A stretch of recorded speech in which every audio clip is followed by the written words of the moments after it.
everybody, this is Ferdinand. He is my 8-year-old Peruvian Paso stallion, and he is an excellent model for hair care. I've been getting a lot of requests on how I keep my horses' manes and tails so nice and keep them from breaking. So here's a little tutorial on how I do it. Once I get ready to take the braids out, I will basically take the black tape off, unravel the braids, and slowly start from the bottom up to get those braids out. They're pretty messy, so I basically just take my time, go really slow, and try not to pull or rip any of those braids apart. Just, taking your time and making sure you're really thorough on not damaging that hair at all. For the sake of time, all these videos are sped up just because it takes so long to do his amount of hair. So once I get to the top, I will basically run my fingers through the hair and kind of just get it pre-detangled. That way it's easier to work the brush through it when I put detangler in it. Now, for the type of detangler I use, in this video I am using mane and tail detangler just because it's cheap, and it doesn't seem to dry out the hair that much. But you can use anything from kids detangler to people detangler. It doesn't really matter as long as it's not going to dry out the hair at all. Now, when I brush through the hair, like you saw, I lather it with detangler and then brush through it from the bottom to the top, and just make sure that you take your time and go through it easily and neatly, and stopping at any knots that you may find and really taking it slow so that you don't break those hairs. The other thing that I use is mane and tail shampoo. I will mostly focus on the crest area and let that shampoo run down the shafts of the hair, making sure I get any debris, dirt, dander out of that crest, because that is what's going to cause your horse to rub and be irritated and break that hair. So we want to make sure that the hair is dirt and debris free and just as clean as possible, and just being as gentle as possible not to get that hair broken. I put mane and tail conditioner in. I do from the mids to the ends with that, just to keep the ends moisturized and get them as soft as possible, because I live in Arizona and it is very hot, very humid, and it dries out the hair, especially right now with all the storms going on. Once it is pretty clean and dry, I will put a leave-in conditioner in it and then just kind of brush that through the hair. As you can see, my brush goes through really easily because I've already did a good job at detangling it. The brush that I like to use is called the wet brush. You can buy them on Amazon.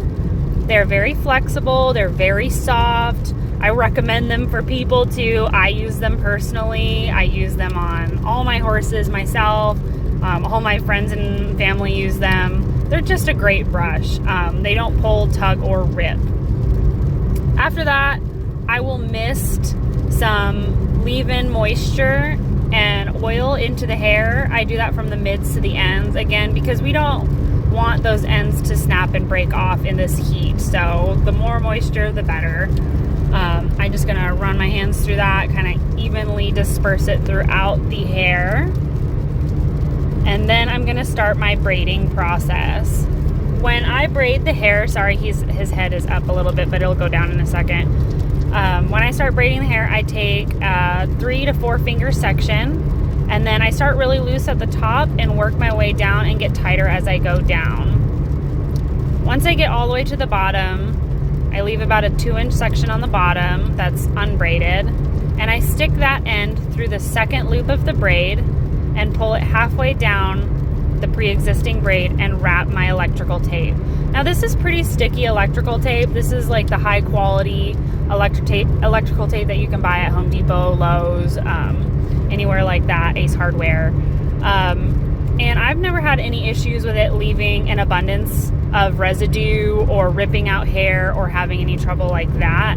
Even in a hot climate like mine, I really don't have residue left over from the electrical tape. And if I do, it does wash out very easily. So I just do the same thing throughout the whole entire hair, 3 to 4 finger sections. And then I just work my way down, making sure that the first 3 to 4 braids are really loose. We do not want any tugging or pulling on that crest. That is your focus. Make sure that crest is clean. Make sure there's nothing tugging or pulling at it. And then braid your braid all the way as far down as you can go, because that's going to protect those little hairs at the bottom. And we don't want those to break, because that will shorten your mane and make it thin. When I wrap the electrical tape around the braids, I make sure to do, 2 or 3 laps that are fairly loose, and then one really snug one. That way the electrical tape grabs onto itself. But also, we're not pulling any hairs when we're tightening it, or ripping at the hairs when we're pulling on the electrical tape. So it's kind of just take your time, go really slow, make sure nothing's pulling, yanking, ripping, tearing, nothing like that.